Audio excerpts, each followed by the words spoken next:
दाजु ओइ भाइ के गर्नुभएको दाजु बाख्रा चारो दिएको नि एकछिन नर्सिङ होम जाउँ न हौ किन भाइ हेर्नु न दाजु बुहारी पुरा बुढी दुखेर स्यालाक स्यालाक गइरहेको छ भोलिको डेट दिएको थियो आज हेर्नु न स्यालाक स्यालाक गइरहेको छ नि हौ म जाँदिनँ भाइ बाटो खराब छ भाइ कसरी जानु भन त प्लिज दाजु बरु म खुट्टा दुख्थेँ नि प्लिज दाजु अब के गर्नु गाउँघरमा नगई पनि भएन हो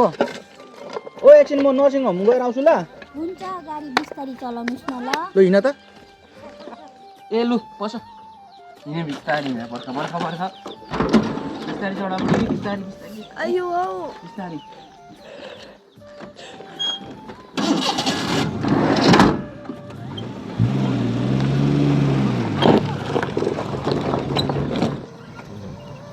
अयो नडराउनु बुढी बिस्तारी बस न बाटो घाटा अब यस्तै छ गाउँघरको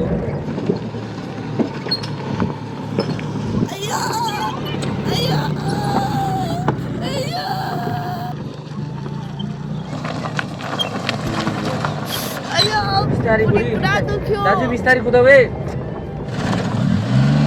छिटो जाउँ न अयो बिस्तारी के गर्नु भाइ अब बाटो घाटा यस्तै छ अयो पुरा बच्चा हल्लेको के हुँदैन आउनु आँट्यो हो अयो धीरज राख्न सिकी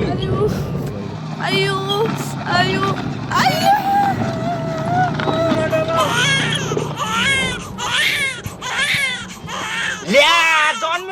दाजु ज्याकेट दिनु न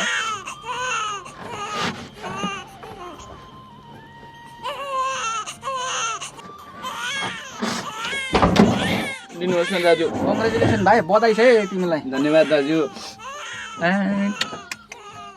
छोरा जन्मेछ त है भाइ हजुर दाजु छोरा भएछ नि हौ यसको नाम चाहिँ म राखिदिन्छु ल अन्त दाजु के राखिदिनुहुन्छ छोराको नाम चाहिँ केबी जेसी भनेको चाहिँ के हो दाजु केबी जेसी भनेको नि खराब बाटोमा जन्मेको छोरा भनेको